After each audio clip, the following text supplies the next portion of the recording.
Alright, you guys, how's it going? So we're going to be doing, camera's moving around. We're going to be doing some routine maintenance on the Ranger here. So she's coming up for quite a few things since it's been a hot minute since I've replaced the spark plugs. Given the type of driving I do now on it, instead of all highway, it's mostly just stop and go. So spark plugs are getting changed. She's getting an oil change right here, and we got the filter for it, and got a new air filter for it, and finally a new fuel filter. There's going to be some other maintenance that goes along with all this. For instance, like with the air filter, I'm going to clean the mass airflow sensor and clean the throttle body out and clean the idle air control valve. So I'm going to see if I can put it maybe down in the description box if you're after just one specific part of this video, like the oil change or the air filter or whatever. But I'm going to jumble all this together and then basically try to put the times of all the maintenance where they start, if that makes sense. So that way, because I'm not tech savvy, so I don't have like hyperlinks or anything like that, but I will try to put down in the description box of where the certain maintenance is starting. So the first thing we're going to do is the air filter and all that stuff, and then we're going to do the fuel filter. Then after that we'll do the spark plugs, and then finally the oil change. And like I said, this whole thing is going to be jumbled together. I don't know how long this is going to be, but you know, for those of you who want to see more Ranger videos, here you go. So yeah, so we're going to go ahead and get started. Alright, so the first thing we're going to do for the air filter change is take this band clamp right here off, coming off the intake snorkel. This is an 8mm bolt to release the clamp. There we go. And you'll see a little notch cut out right here, so you just rotate it and it unlocks it basically. And just pull to separate. And that's it. And then finally you have the mass airflow sensor right here. Once the connector's off, I'll show it to you, but there's a little red tang that you need to pull out to disengage the lock, and then the whole connector slides out. Depending on how many times you've actually taken it out, you might need a flat blade screwdriver, but right there, I don't know how well this is showing up, but that little red tang right there. So once it's installed, you push it, and to uninstall it, you just pull it out, and the whole connector comes out. And now we're going to have fun taking the entire assembly apart here. So there's two little hooks facing like the center of the engine bay. You just undo those, are little latches that hold down the air cleaner housing. And there's the second one. Get it around these AC hoses.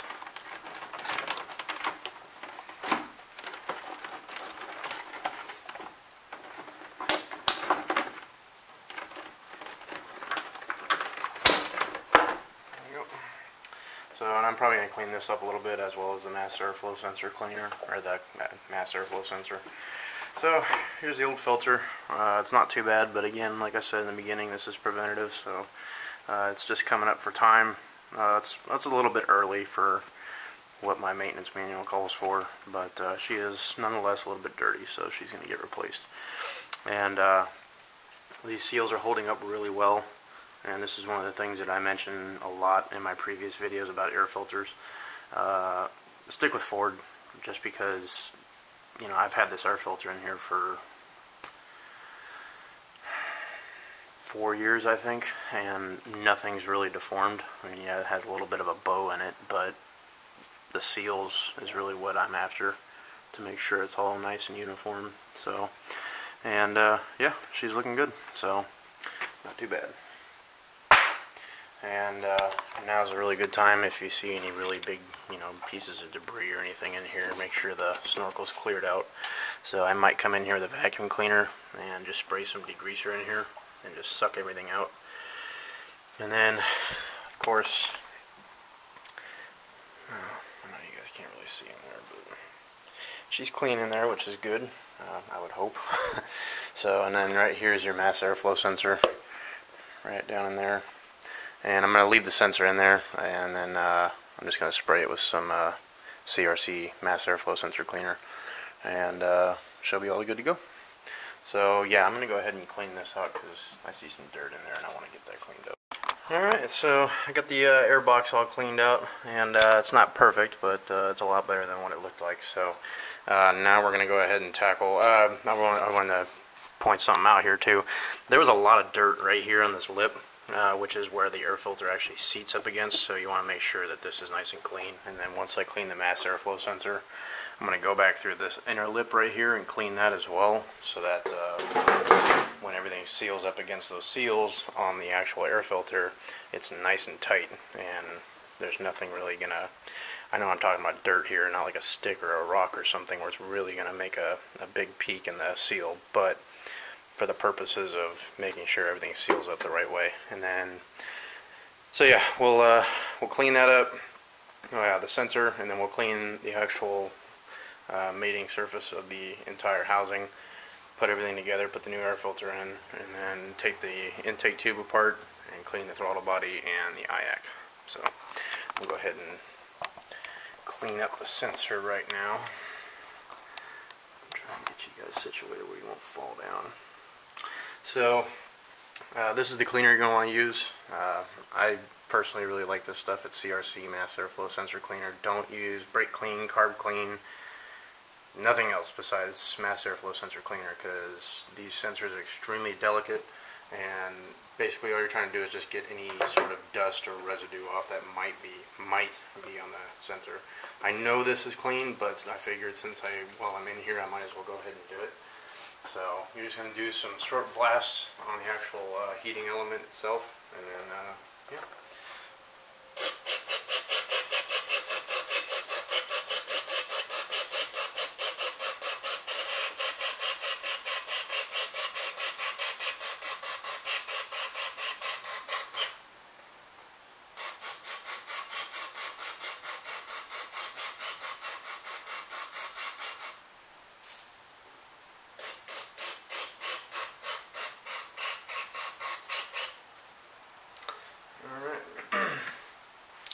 So this thing's all nice and cleaned up now. Obviously don't touch the sensor and with the straw, I should have mentioned that before, but yeah, just make sure the only thing really touching that sensor is the actual cleaner itself. So it's nice and clean in there now. And then yeah, I'm going to go ahead and clean this part up right here real quick, and then we'll jump ahead to the air filter installation. Alright, so the actual air box is nice and clean now, and she's looking good. So I'm going to go ahead and unbox the new filter, which the part number for this guy, and this is an 07 Ranger with a 2.3. It's FA-1744. There's a full part number if you wanted to look it up like on Ford Parts or something. But yeah. So it comes in a nice little plastic baggie here, nice and sealed up. And you know, part of me really wants to go on like a dissertation on air filters, but I think I'll save you on that one because that'll make the video real long. But because I won't even start. So, as most of you know, especially with filters, you know, air filters, fuel filters, oil filters, transmission filters, if you have one, please do yourself a favor and use Ford. It's pretty disgusting, or pretty crazy, some of the stuff that these other aftermarket companies try to put out for comparison's sake. You know, this is what the vehicle is designed to run on. Obviously, if the engine is not stock, that's a different story, but I don't touch the engine. In my mind, the engineers get paid a lot more at Ford, and they know a lot more. The Ford engineers know a lot more than I do, so I'm not going to mess with their design, because I'm not claiming to be some engineer, and the truck runs perfectly fine the way it is. So this is the filter it's designed to use, and until Ford tells me to use a different filter with a different part number, I'm going to keep using what they tell me to use. So one of the things I like to do to make sure I'm ordering the right parts is to verify on Ford parts. Alright, sorry about that, my batteries died on my camera, so Like I was saying, one of the ways that I like to make sure I'm ordering the right parts is to enter my VIN on Ford parts. And one of the things I love about owning a Ford, and the Chevy guys kind of benefit from it too. Mopar is not really nice about it because they want extra money at the dealerships, but the Rock Auto sells Motorcraft and AC Delco parts. Pretty much all of them. Granted, there's some stuff on there that you just have to get from the dealer because it's not like a mass ordered part. But simple stuff like this and brakes and all that stuff, you can get Motorcraft parts. The problem is they have a lot of Motorcraft parts, so sometimes you end up ordering the wrong parts. I found that out the hard way with my brakes that I just did. But I've got the right parts on it now, and then that's how I found out this was I just looked at the part number on Ford, cross-referenced on Rock Auto, and then now I have this. So yeah, anyway, I'm off my soapbox about ordering the right parts and using the right ones. But so the filter's down in there now, and you can kind of see how it sits in there, and you can see why I cleaned up this edge right here, so it seals everything up really nice, so that when the actual housing clamps down on top of this, it seals really good and you're getting nothing but filtered air through here. So I'm going to go ahead and put the housing back together.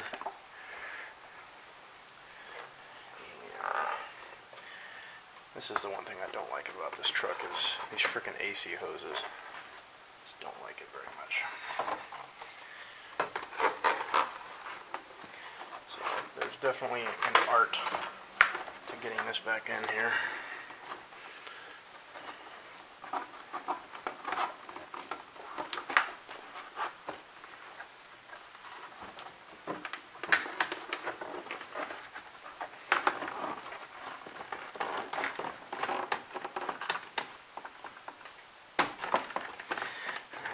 Past that hose, and looks like she just sat all the way down. Kind of.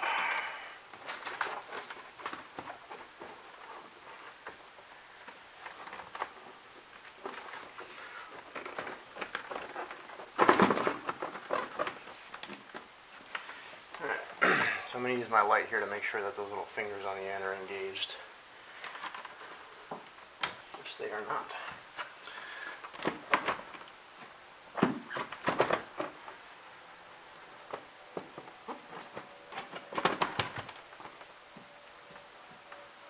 So you've got 3 fingers on the actual airbox, which I'll show you when I'm done.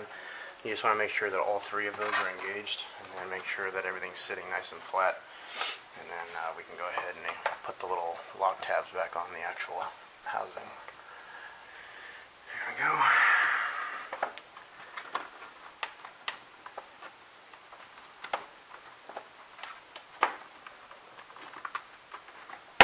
Here's the first one. And there's the second one. Then we're going to put our tube back down. Right there. Twist it so that it's locked in, and then we'll tighten it down here in a second. And then don't forget your mass airflow sensor wire, your little harness, and then push that little lock tab in. And I just like to make sure it's locked in there. But like I was saying with this, so right down there, I don't know if you can see those 2 little latches.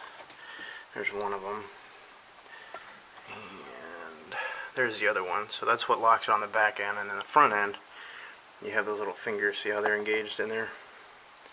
So you just want to make sure that they're all engaged in that.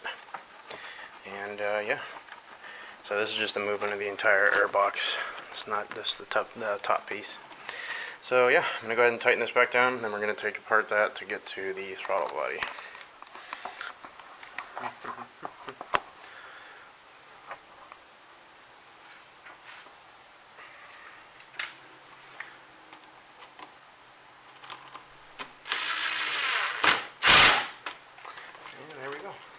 On there nice and snug.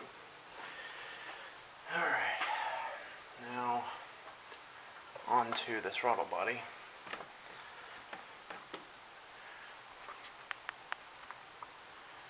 Which we have to take this little, if you want to call it an appearance cover, if it is. It's the tiniest little appearance cover I've ever seen, but we need to take this guy off, and I think they're 7mm bolts.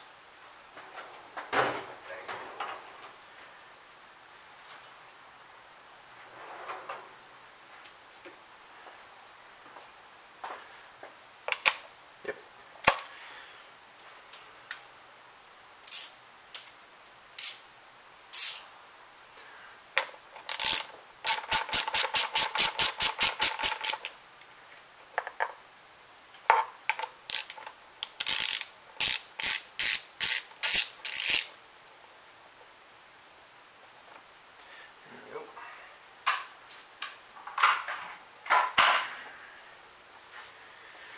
Now, this is where you're going to start taking some stuff apart here.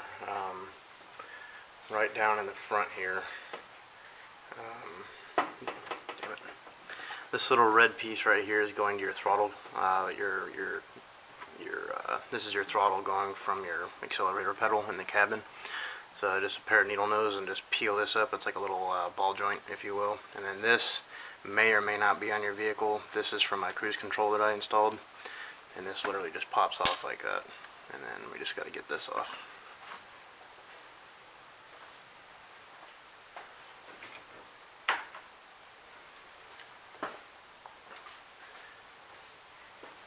So, pair of pliers in here. And you're just trying to separate these two pieces. Just like that. That's all you need to do.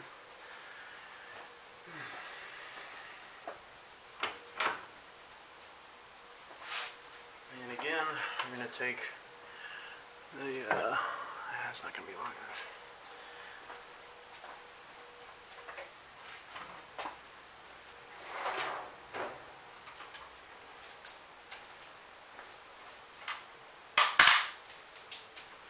So again, 8mm, and it's going to be buried down here on the side depending on where yours is, but mine's over here on the side. I'm just going to loosen this up a little bit, and again rotate it to unlock it, just like that, and you just pull off, just like that.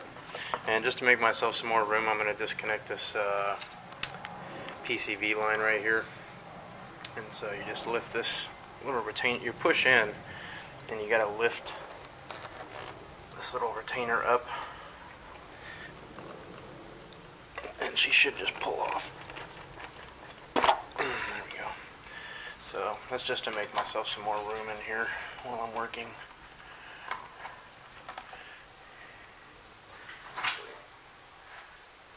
I'm just going to go ahead and disconnect it from the housing again, the air filter housing.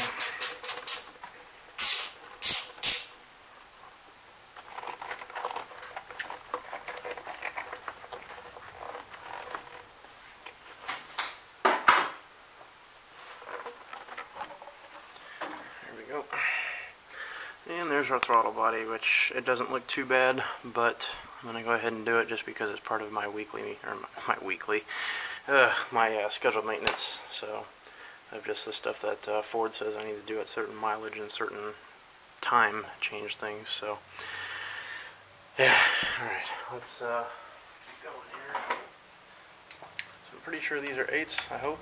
Sweet. So I'm just going to crack these loose.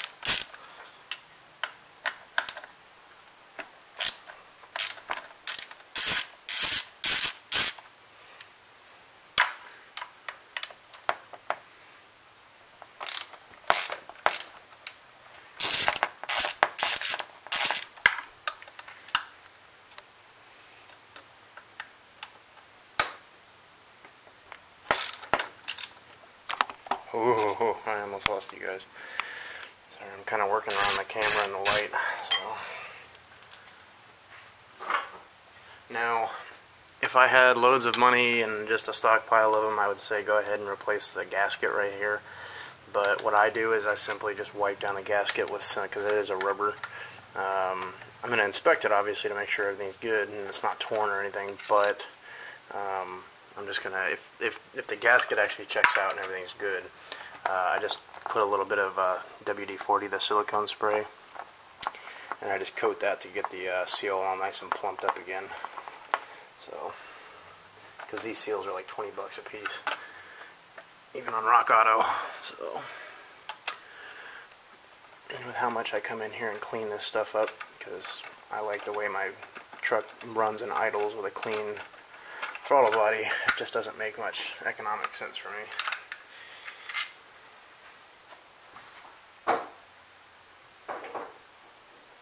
But now that I see the back side of it, I'm kind of glad I came in here and did this. So that's the back side of it. It's not too much junk in there, but it's enough for me to want to clean it. And yeah, it's not too much on the lip or anything like that, but it will get cleaned up. And then this is the gasket that I was talking about. Sorry, I got the hiccups. So yeah, she's a little dry since the last time, but I'm gonna clean this up and get it nice and lubed up again. But yeah, so we're gonna go ahead and clean this up, and then I'm gonna spray some on a rag, not in there. I'm gonna spray a little bit in there and just kind of clean up the mouth of the intake manifold, and then once this is all done, then I'm gonna go ahead and attack the IAC, and then go ahead and do that. So again, I use CRC because I really like CRC products. I'm going to be using throttle body and air intake cleaner on this, and a couple squirts and this stuff will be gone. So I'm pretty sure you guys know how to actually use that, but I'll show you the after product of it. Alright, so I got the throttle body cleaned up, and the gasket is over behind me on a towel sitting soaking up the silicone spray. So now I already wiped out the inside here, and then we're going to go ahead and do the idle air control valve. So we're going to disconnect the harness up there on top. It's just a simple push and pull. Same thing, it's going to be some 8mm bolts, and we're going to go ahead and crack them loose here.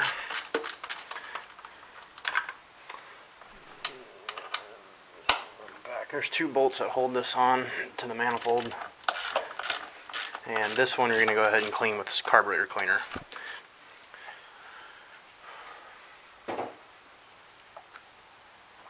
So, yeah, it's just simple stuff like this that makes me happy. So, and sometimes I get asked like how often I do this sort of thing. Like I said, it's been a while since I've replaced the air filter.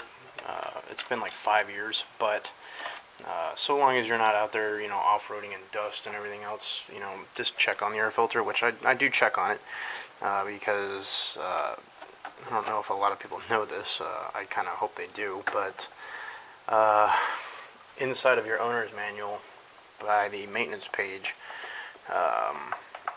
there's certain things that Ford says that you need to check on a monthly basis every 6 months, and then do a multi-point inspection. Granted, if you take it to the dealership, they're going to go ahead and do the multi-point inspection for you anyway. But I like to do all my own maintenance, and so I do that inspection. And whichever it is, every month, every 6 months, or every time I do a service, which is mainly oil changes that I do that. And yeah, I just, you know, you look after everything, and that's why I don't have any problems with this truck or my Lincoln. Is just because I'm constantly looking and inspecting the vehicle, and just making sure everything's in top notch, and try to catch it before something happens. Same story with the throttle body. This is the gasket for the idle air control valve.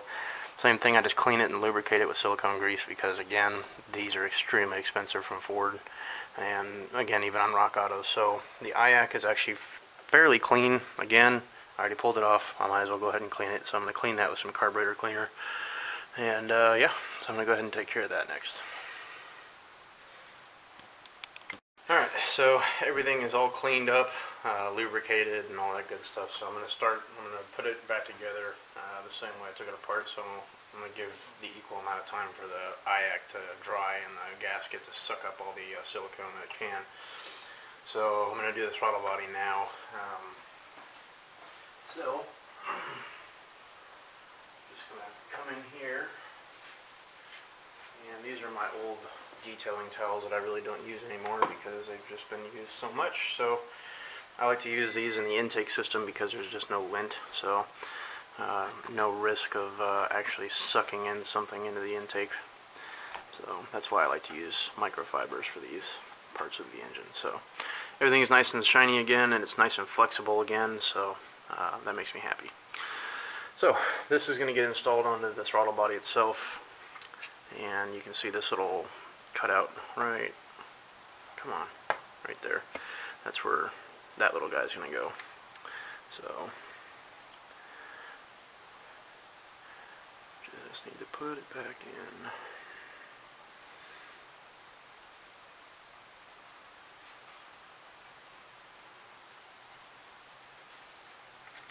And there we go.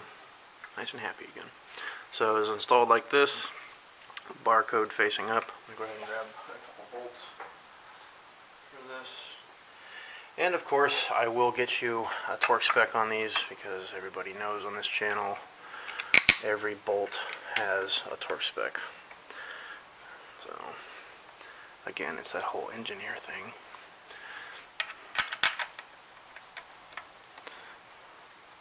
Man, I was kind of disappointed today too, because my wife told me that you know, Sears is going out of business, which I find kind of freaky, but is what it is, because I've always grown up with Sears. But so she told me there's a 75% sale at Sears. I said, oh man, I'm gonna go raid freaking Craftsman. This is gonna be great. I'm gonna get so much freaking tools for no money. It's gonna be even cheaper than Harbor Freight. And I get down there and it's nothing but their $1,000 toolboxes and some workbenches and just a bunch of mechanics tool sets that I already have. So I don't see the point in spending my money on something I already have. So, well, it's not her fault, you know. It's just one of her friends mentioned it and passing by, and she told me, and I was like, ooh. I mean, the fact that she told me I can go get tools and she didn't care, I was like, this is why I married you. But yeah. Yep. I'm just making sure these things go in by hand so I'm not cross-threading it. So I don't feel like ordering an entire new intake manifold at the moment because they're a little expensive. So again, 8mm, I'm just going to snug these up by hand, and then we'll get the torque wrench out and do our thing with it. So, and I like to treat the throttle body like a tire, do it in like a crosshatch pattern, so that that gasket on the inside is getting compressed evenly.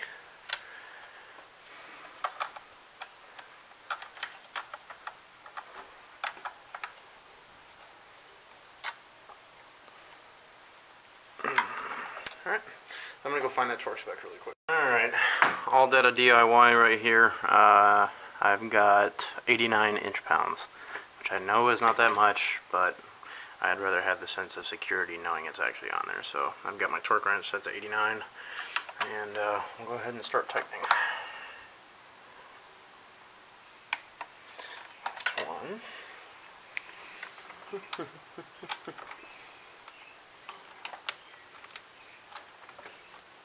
This one's not very tight.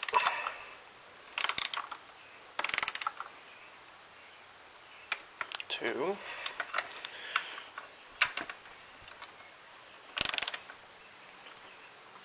3.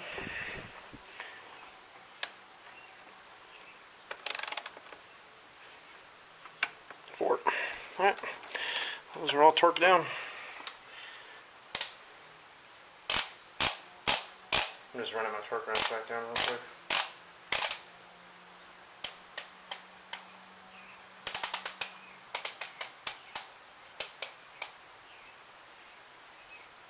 That way I don't throw the calibration off.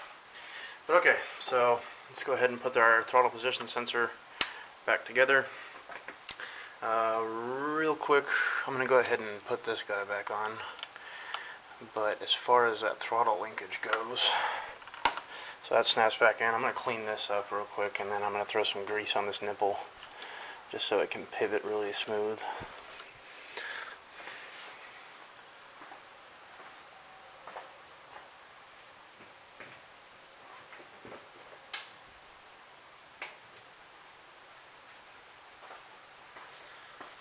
this is just some arch oil grease right here. Really good stuff. I know it's overkill for this, but it's the grease that I have laying around. So I'm just gonna put this on the nipple here, so it rotates nice and smooth.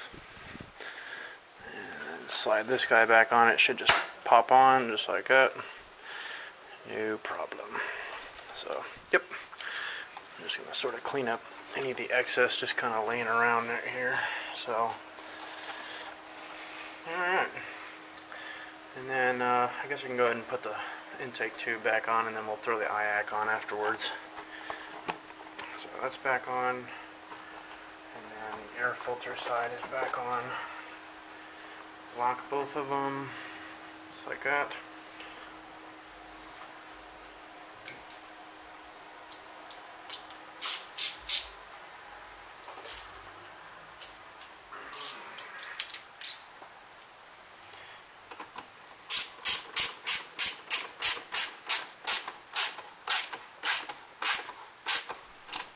That's that one on the housing, and then to the throttle body.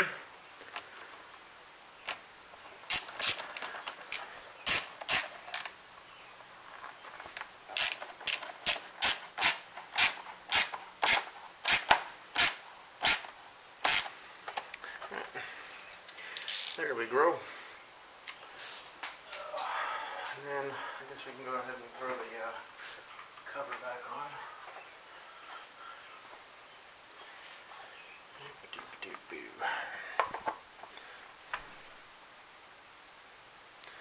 And yes, I know I only have one bolt in here, but yeah, I have no idea where the other one went.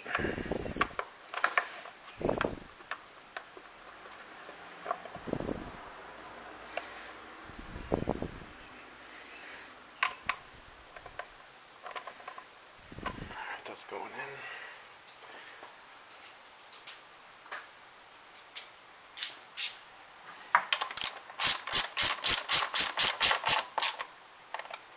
Alright, that's all done now, and just going to put our PCV line back on,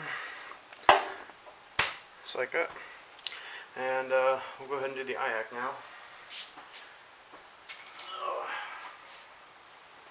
So, here's the gasket right here, all lubed up and feeling flexible again. And it just, this one actually goes onto the intake manifold side of it, and you just kind of, same thing, you just press it in.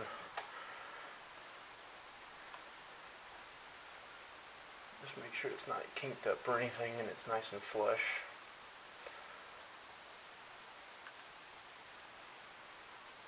Which it is. Hunky dory. Alright.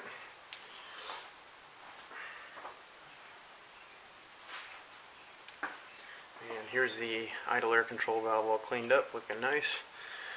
And go ahead and throw it on there.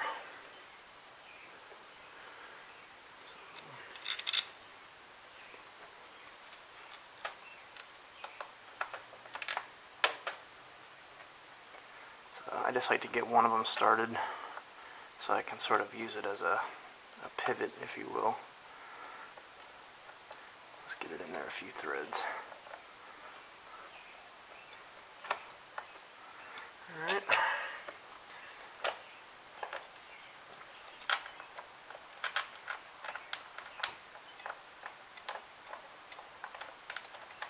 And that one's going down too.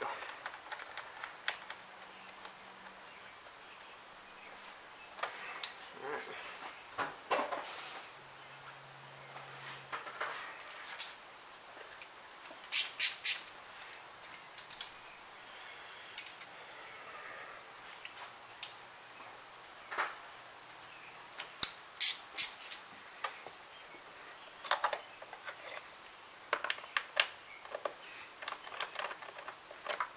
Oh, damn it.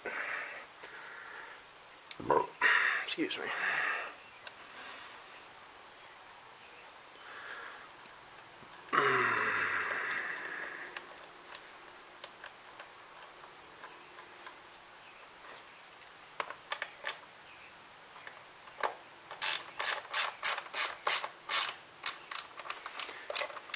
Come on.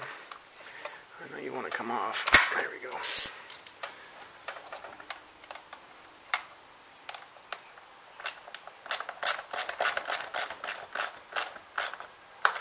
And again, I'm going to look at the torque spec for this. I'll be right. And what do you know? It's 89 inch-pounds. So, go ahead and reset my torque wrench.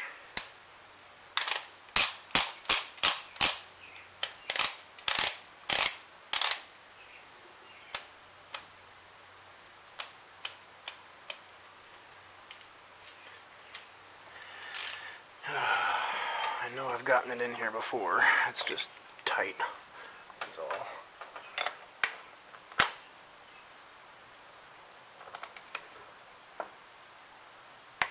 Alright, that's the back one done. Now this one, on the other hand, I'm going to put the connector on. This one's going to be a different story. I'm going to put that up there and try to disconnect this side. There we go. Try to make some room in here.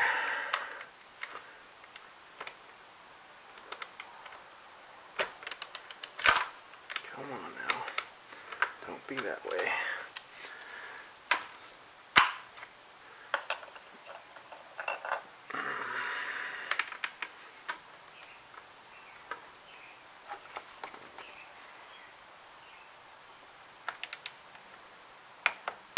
Alright, that one's good. And our IAC's reconnected. Let's go ahead and put this guy back on, just like that. And the induction part of this thing is done. So if this is what you were after, I hope it helped. And then I'm going to move on to the next thing. So it'll be fun. Alright, so now we moved on to doing the fuel filter. If you come down on the driver's side frame rail, you will see it right there. That's your fuel filter. So I'm gonna go ahead and knock this guy out here. And this is not the most fun thing to do, but it's something that needs to be done. So, man, I'm just dropping money out of my pockets. You would think I'm rich. So, as you can see now, I am wearing goggles, or not goggles. I've got my glasses on just because I don't want to wear my contacts, but I've got gloves on because you don't want to get gas on your hands. This nasty shit. So, I'm trying to get you guys into a spot here where you can see. I don't really care if I get gas on the floor. It's just gas that will evaporate. So, again, I'm just trying to get you guys in a spot here where I know that you and I can both see.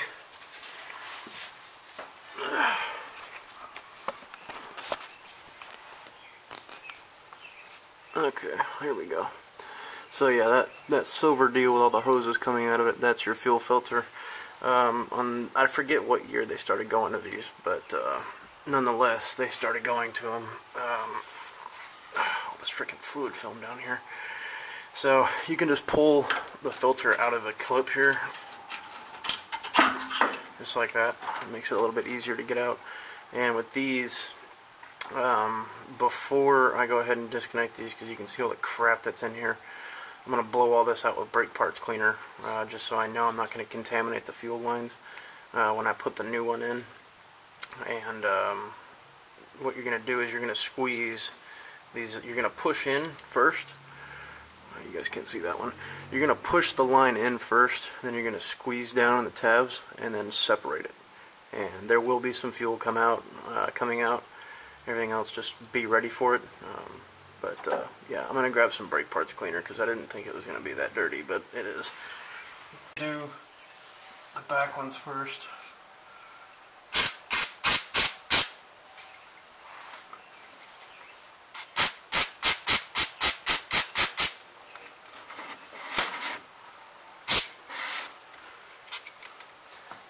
And time for the front ones.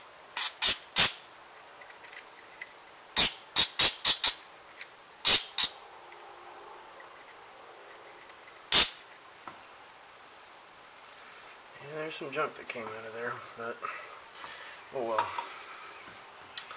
So I think I'm going to try to move you guys back a little bit, just so you guys can see everything going on.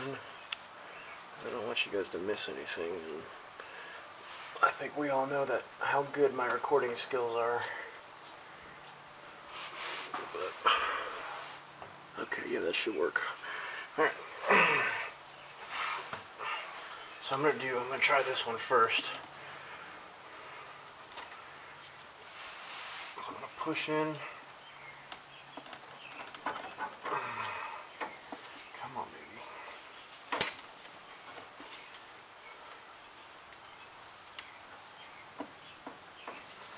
I hate these things. Sometimes I wish they would have kept the old ones, but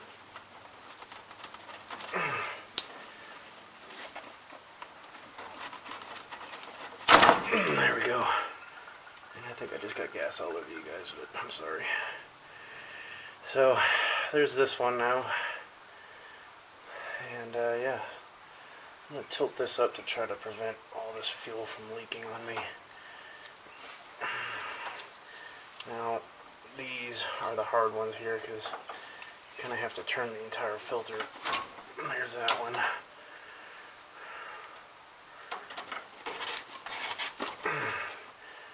damn. And you will smell like gas after this. It's just, there's no getting around it. And if there is, I don't have the patience for it.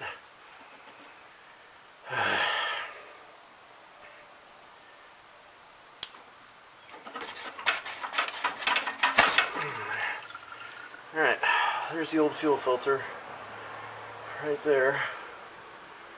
And yeah, I remember the first time I replaced one of these, I cut it open and was pretty disgusted on what I found. But I'm not going to do that on this one.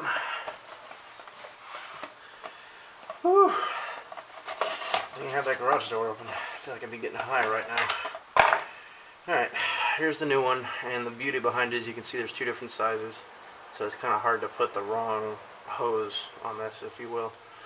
So I'm going to start with the one that I know for a fact, which is the first one. And here's an arrow. I mean, it kind of takes someone not really thinking or rushing or just not really knowing what they're doing. There's an arrow right here basically saying the flow is going this way, which I don't really see how someone could mix that up, but you never know. The way I see it is they had to put that arrow on there for a reason. Go till it clicks and verify it's locked. And I think it was this one. Yep. And the little one. So all our fuel lines are on. I'm going to put this back in its holder. And there's your fuel filter changed.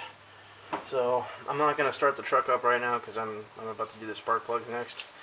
And I've been letting my engine cool off for a few hours now, so I'm not going to start it up again. But once we get to the point where we're going to start it, personally I like to, kind of like a diesel, I know it's not a diesel, but I like to prime the fuel pump at least like 5 times for 30 seconds a pop, just to force fuel through here so it gets all the air pockets out. That way it kind of starts the way it should on the first start. And I know it's going to hiccup a little bit, but it just kind of helps so you're not sitting there just cranking and cranking and cranking and cranking and potentially burning up the starter. So all that's on, and when we get done with this, we'll come out here and check for leaks once we do get to the point where we start it. So that's the fuel filter. Really easy, just kind of messy is all. Alright, so moving on to spark plugs now. This thing's actually going by pretty quick. I'm kind of happy I haven't had to take my memory card out yet. I'm just going to do one on camera because if you see one, then you've seen 4. So I'm going to do cylinder number 1, which is right down here. These are pretty simple, and yeah, it's pretty easy.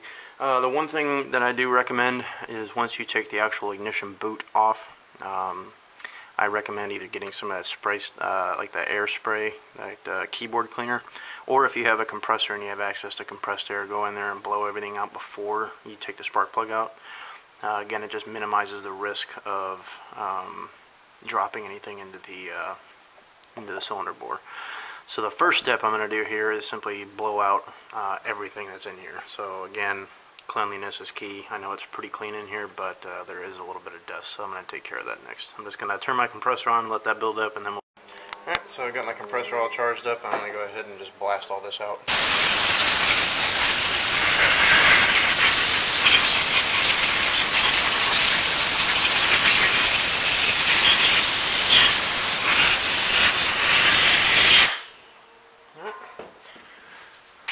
Good to go. So, first thing we're going to do is just try to get this, there it is. Now, you don't want to pull on this, on the actual wire, because you might separate it, so I was pulling from the top right here. And no oil, so we're looking good. If you do find oil on here, that's evidence of a valve cover gasket leak, which I did kind of cover that. It was kind of, I started out really good, but then I started getting frustrated, and then, yeah, so. But nonetheless, I did cover how to replace that, because I found oil in 2 and 3. Let's see all that dust that came out of there. Alright.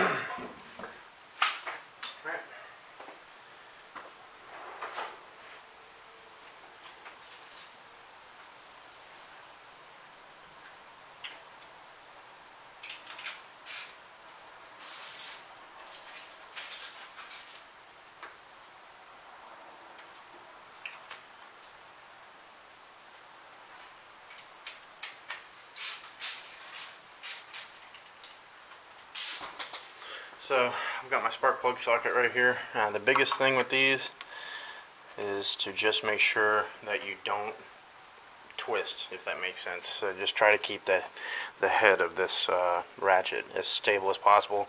You can use a U-joint. Personally, I do like to use them. I just can't find mine right now. But yeah, so that's what I'm going to do.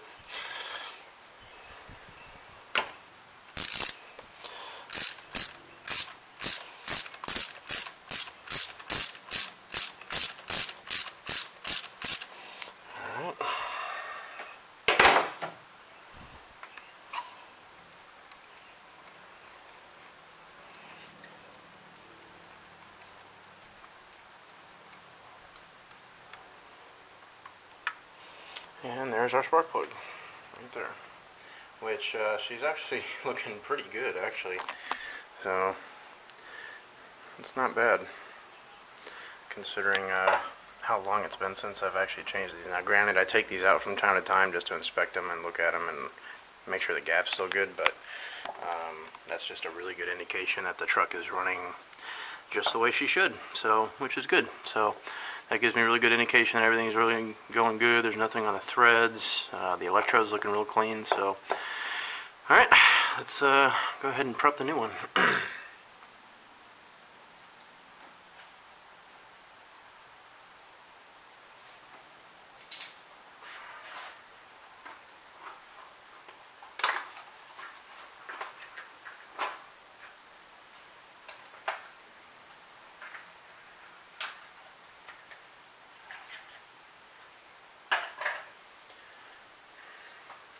Alright, so here's the new spark plug.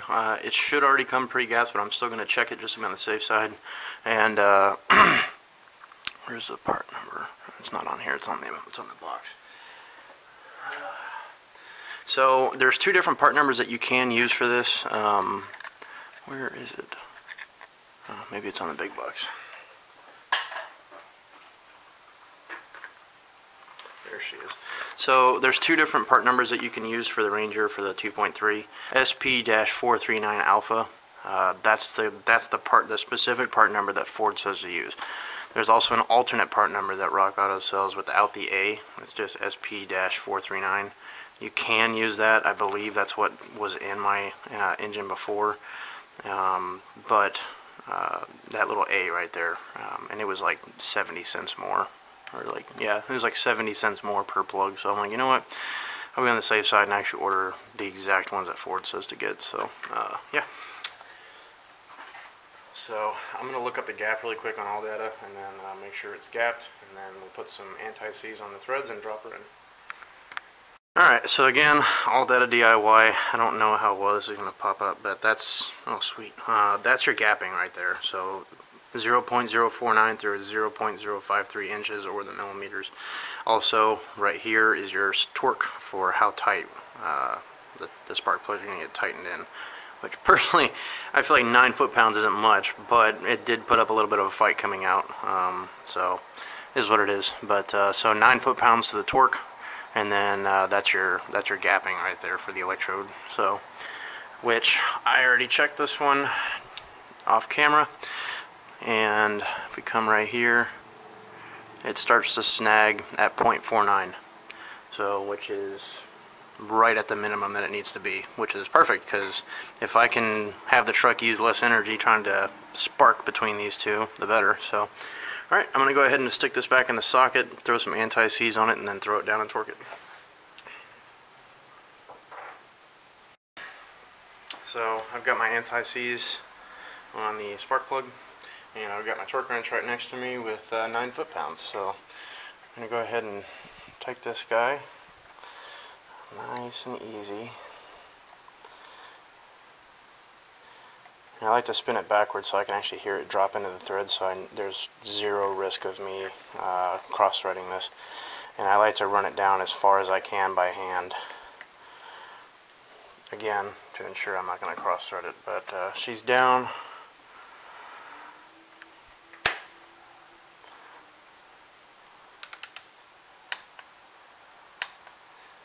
Alright, that's 9 foot-pounds. Come on.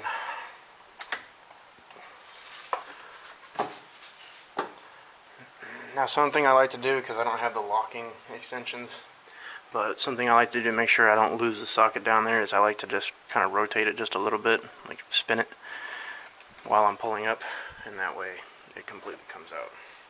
And the biggest thing is I like to make sure the little O-ring on the inside of this is still there and not on top of the spark plug. Alright.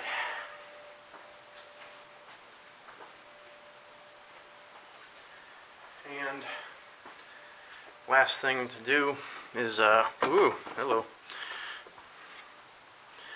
Alright, come on. I had you sitting here nice. Don't be messing with my emotions here. One of the last things I like to do is just mess with these boots just a little bit. So again, CRC, dielectric grease. This is really good for anything electrical to keep water out. One of the things I like to do is just come in here and clean this stuff up real good. I'll generally take a degreaser on a rag and just wipe down the boot. And I put this dielectric grease on two places. I put it in and around this lip right here to seal against the spark plug bore, and then right here on these little ribs to seal against the valve cover. So I'm going to clean this up, and then we'll put some grease on it. That's what she should look like when she's done. So I'm just going to slide this back down into the bore. And honestly, this is probably my least favorite part of doing spark plugs, because if you don't line this boot up directly on top, it will not go all the way down, and I like to go until I hear the little click, which I think it actually just did. Look at that. Alright, looky there, all done I think. Nope, it's not done.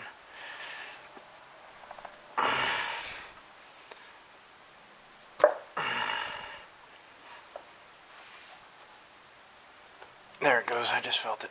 Sweet. So yeah, that's the spark plug. Really freaking easy, and it's fun. So alright, yeah, so I'm going to take care of the rest of the three, and then we'll be done with the spark plugs, and then we can move on to the oil change, and then we'll be done with all this maintenance. So, and then yeah, so I'm going to jump off the camera here, knock out the other three, listen to some music, because I can't get copyrighted, and then yeah, once we're done with the spark plugs, then we'll knock the oil change out. Alright, so all the spark plugs are done. Now we're down underneath the truck. Yes, I know I forgot to put this little clip back in that holds this harness when I replace my clutch, but the clutch is going to get replaced again here soon because this clutch is terrible, and I just need to save up the money for a Ford clutch. You may notice I took the easy oil drain valve out because it was starting to leak. The Teflon seals inside were starting to wear out, so I'm kind of glad I just kept the OE bolt. So, yep. So I think it goes without saying, but make sure you're not working on a hot engine, because yeah, not really good.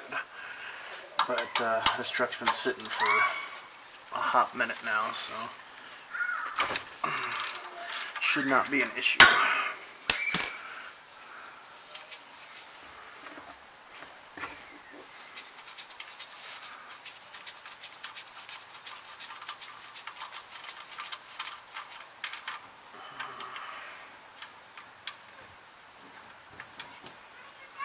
And there we go. So the oil color is not too bad. It's actually still a little bit brown, but yeah, so not too bad. And basically the way I do this is I wait for this stream to kind of come inward a little bit more, and then I scoop the entire oil pan underneath the oil filter so I can let the oil filter drain and let the pan drain at the same time. So, oh crap, I forgot to take the plug out. Good thing this thing has a really deep pan. There we go.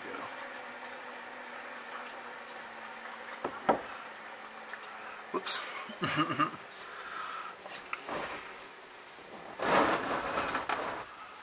Alright. So now I'm going to grab my oil filter wrench. Man, I frickin' stink of fuel. Good thing I need to take a shower anyway.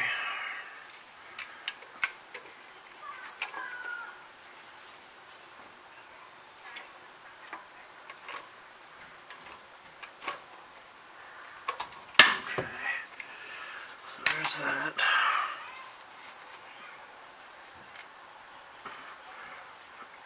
I guess I should move you guys over just a little bit. There we go.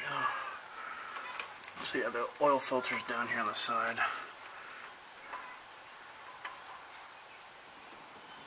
And now she's starting to leak.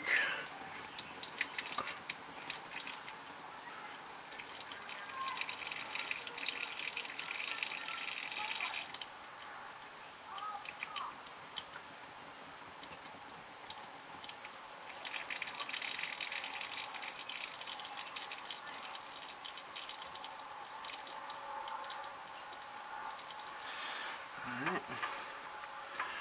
And just finished unscrewing it.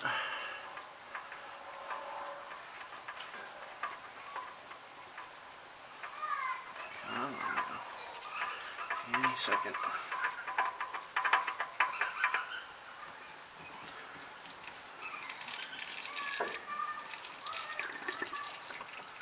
And there we go. Now we wait.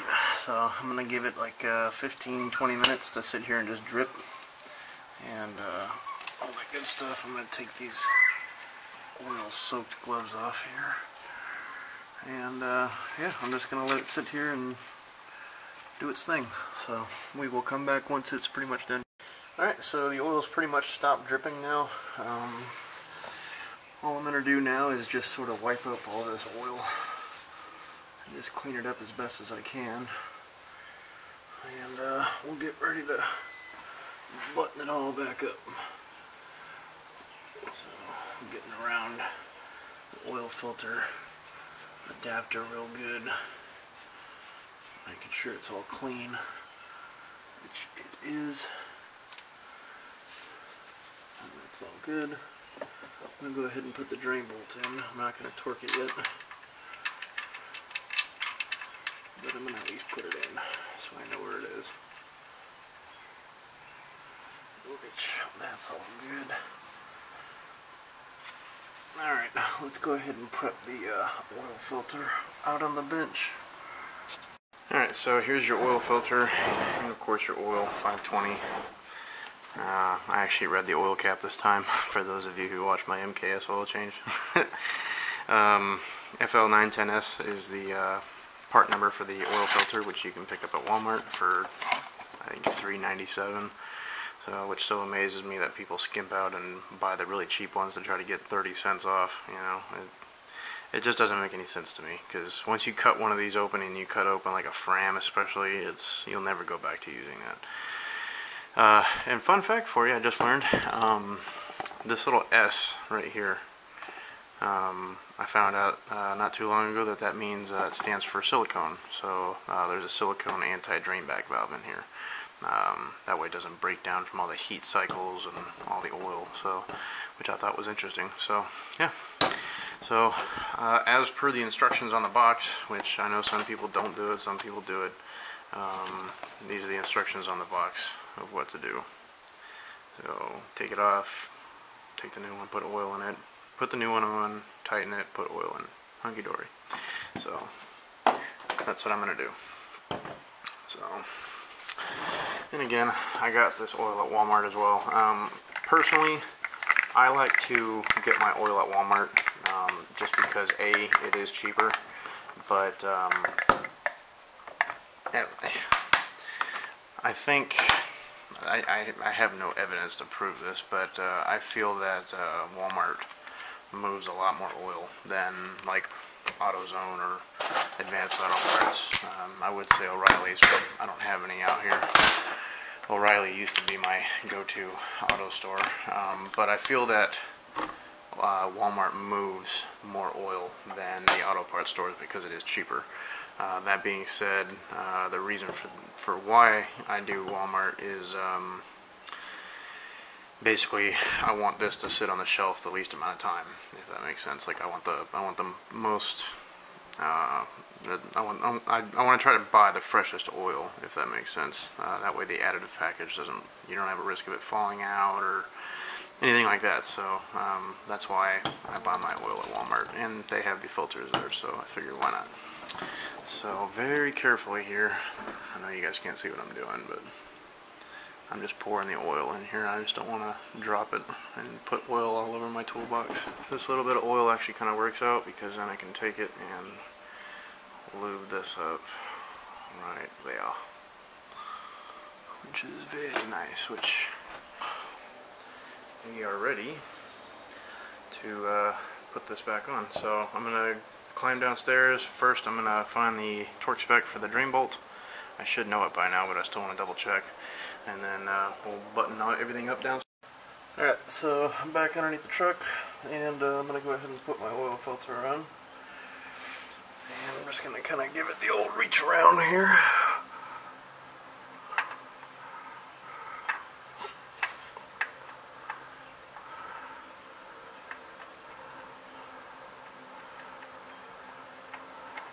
There we go.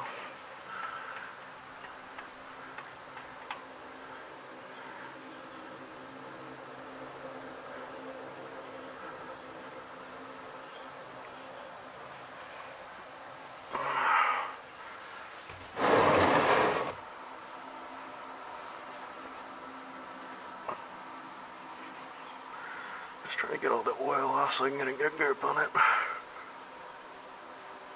Alright, there we go. One more for good measure. Alright. Also, the torque for the drain bolt is 21 foot-pounds. So I've got my torque wrench set to that. Oops. And I'll go ahead and torque it down.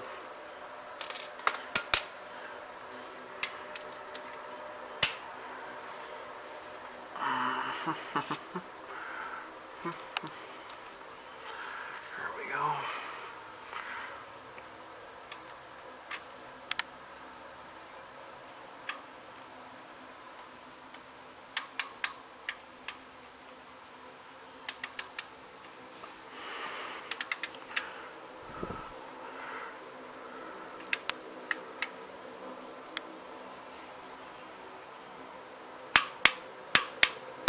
Alright, there we go.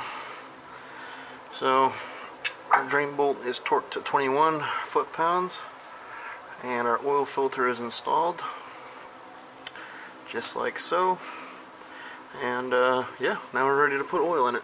So we're gonna hop up to the top side of the truck. Alright, so we're back in the engine bay, and just a little trick of the trade here. A lot of people that I work with think I'm insane for doing this, but I just say that I have a great wife because she lets me do it. But I have my measuring cup here for my arch oil that you guys know I use so much and that I love using. And the familiar old blue funnel. The little trick here is you notice how clean it is. After every single time I use this, whether it's an oil change or whatever I'm using it for, after I'm done with it, I put it in the dishwasher with the current loaded dishes and that measuring cup. And then I grab a fresh, brand new, clean Ziploc bag and I seal it. And then that way, when I'm ready for another oil change, I know that there's 0% chance of getting any contamination from the bottle into the engine. That way I know it's completely clean. So, because there is a good amount of dust that flies around out here, and I just don't want to risk that. So yes, I know that's what an oil filter's for, but there's a lot of passages that the oil goes through before it gets to the oil filter. So that's why I do that. So some people think I'm crazy. Personally, I don't see anything wrong with it. So. Yeah, alright, I'm going to go ahead and get ready to put oil in.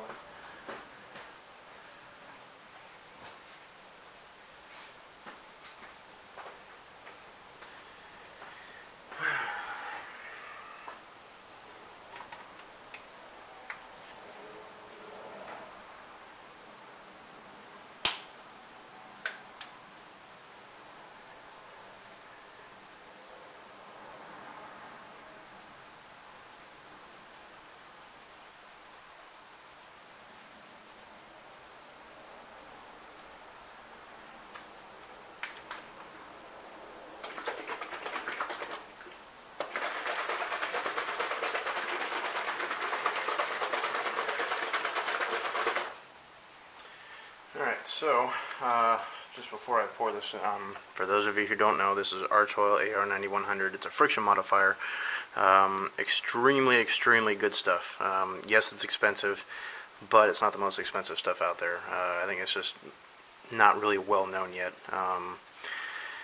They're not paying me to do this. I've been using this stuff for the last 6 years, I think. I'd have to look back at my YouTube videos, but I've never had a single issue with this. I've used it in my dad's old Mercedes that's on this channel. I've used it on my wife's old Expedition, which we used to have also on this channel. I use it in this at every oil change, and my Lincoln in every oil change. And I've had nothing but fantastic results out of this.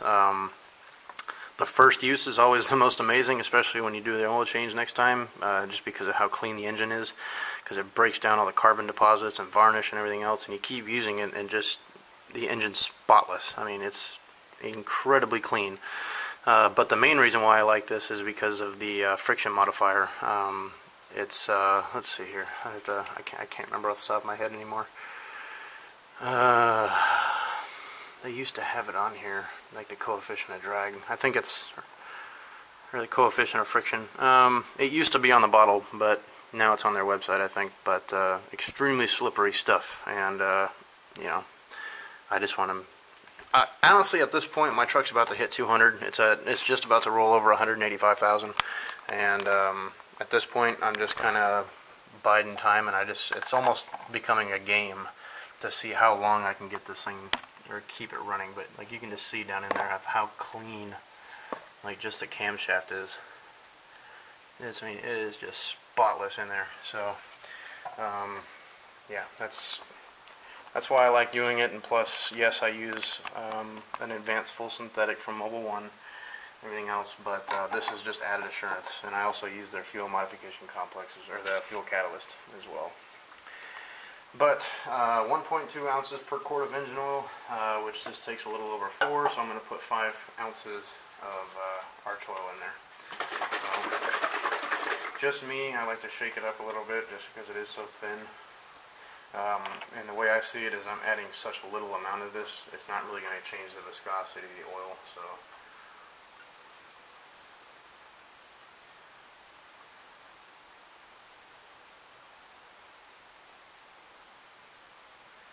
And there we go, that's 5 ounces, and that's kind of the color. I know it looks like black or brown right there, but it's a really translucent brown when you get it next to light. So, this stuff is a little pricey. This 16-ounce bottle, which is enough there's a little bit left over after an oil change on this and the Lincoln. But the 16-ounce bottle is $42, and then plus $25 for the 5 quarts of Mobile One. Plus a $3 oil filter, so 42. 42, I'm terrible at math, don't tell me. 42 plus 25. 67, so this is like a $70 something oil change, but when you take into account I use that bottle for 2 oil changes, it kind of cuts the price in half, if you will. So that's kind of my reasoning behind it and my logic behind it. So yes, I know I could, because I'm running at this oil change, I think I'm at 3,900 miles since my last oil change, but given the amount of stop and go traffic I'm doing this precautionary because I don't want anything to happen to it. But I know I could get a lot more life out of the oil, especially with how much I'm spending with it. But I don't see the point of chancing it.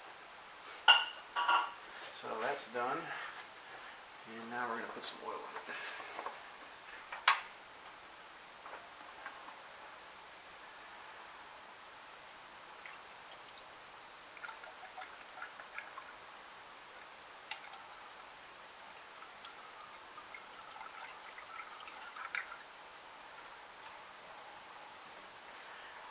I'm going to give that just a little bit of time to settle down to the bottom, and then we will take a reading here in a few minutes and see where we're at.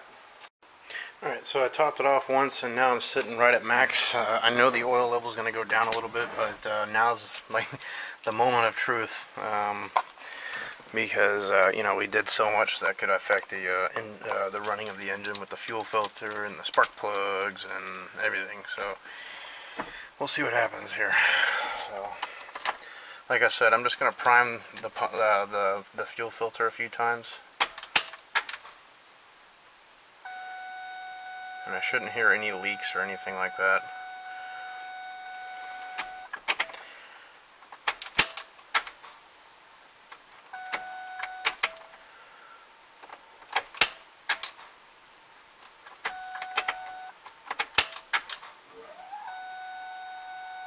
Did you hear that noise? The hell was that?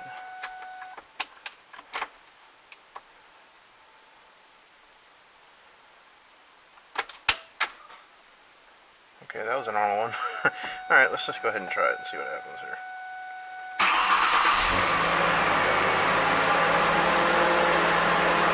Well, that's good. No check engine light.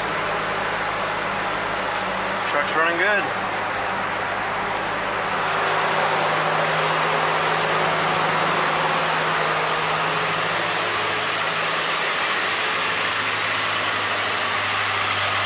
Oh, she sounds happy.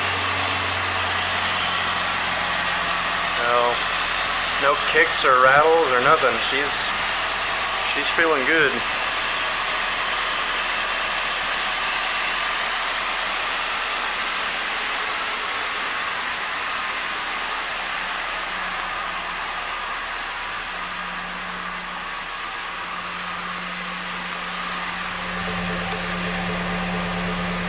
This does sound beefy for a little 4-cylinder.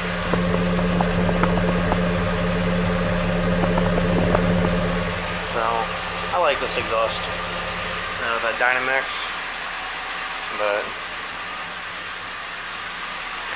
yeah, she's running good. And again, still no check engine light, which is what I want to see. So, but yeah, that's my mileage right now. 194,912, so getting up there. So I think probably maybe at the end of next year it'll be at 200 maybe. So, but yeah, I've put a good amount of miles on the old girl, but she's still running like a top. Like I said, I've never had a single major, like, catastrophic failure with this thing. Probably the probably the 3 biggest jobs in terms of time consumption is the valve cover gasket, which is just a time thing. Clutch, also time, and then I redid the entire air conditioning system, which again, it was in Southern California for 8 years, running the AC all year round. So yeah, but yeah. So people like to hate on Rangers and whatnot, but I've never had a single problem with this one. But alright, I'm gonna shut her down, and then I'm gonna let the oil kind of drip back down, and we'll take another reading to see where the oil's at currently, if we need to top it off more or not. So, but yeah, she's running good. So we'll see what the oil's at. Alright, you guys, so we're all done. I did have to top it off just a little bit, but she's sitting right at max right now, and everything's all done. So that was, we did the air filter, mass airflow sensor, throttle body, idle air control valve, the gaskets for them. We did the fuel filter, we did the oil, we did the spark plugs, and yeah, so she's good to go back down the road again for a while, and you know, just keep up on your stuff, you know. And like this is one of the things that I have. Let me see here.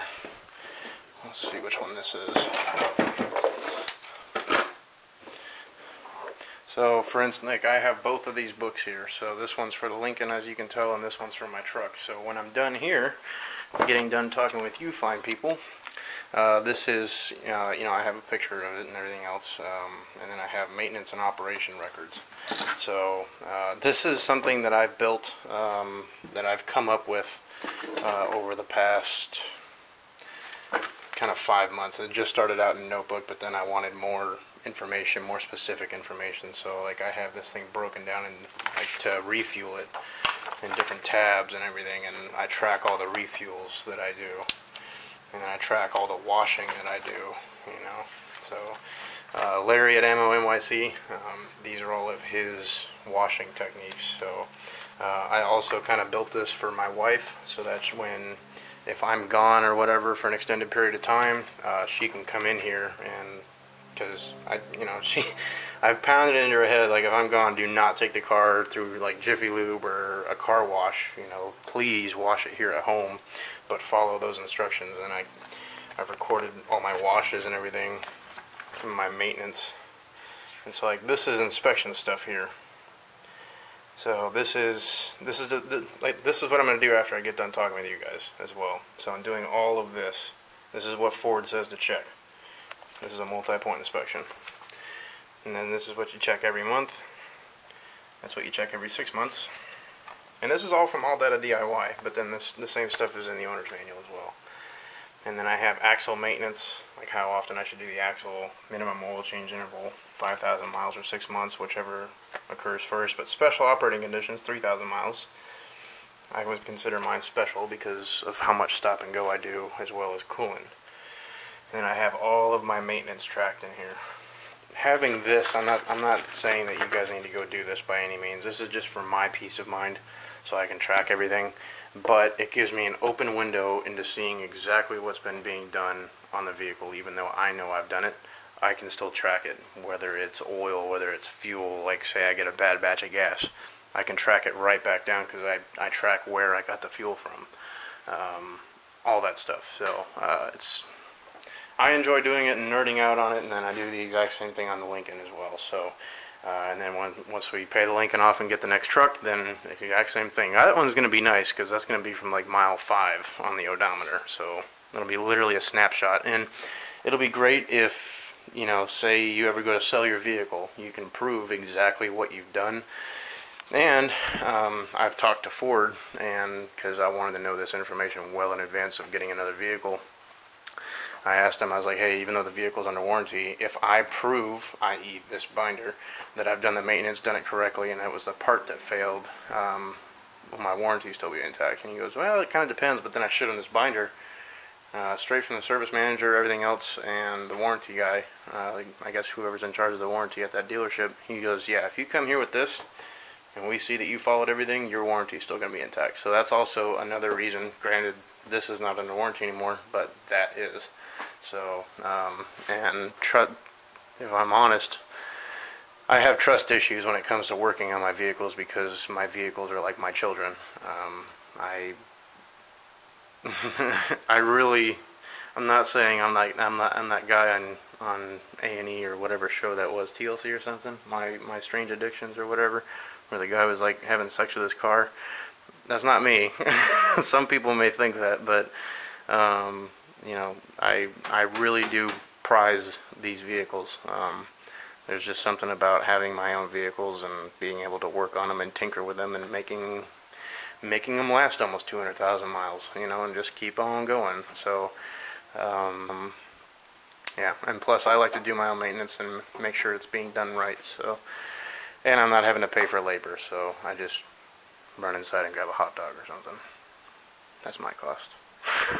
So, but alright guys, I'm gonna quit rambling, but I just wanted to show you that so that, you know, maybe it'll spark something in you guys about what to do and being able to track it and cover your ass in a warranty claim, or if be able to build that if you ever do sell your vehicle, you can justify the higher price tag because you've been taking extremely good care of the vehicle. So yeah, but anyway, I'm going to go ahead and do that multiple inspection, clean up, and then I'm going to take it on a test drive afterwards, and we'll be good to go. So thank you guys for watching again. I'll try to put the timestamps down in the description box for specific parts that you guys may be looking for. But and stay tuned for that giveaway, because I think that's going to be the next video. And we'll get a light bar and some light bulbs out to you guys for Rangers. So yeah, take it easy guys. Thanks for watching.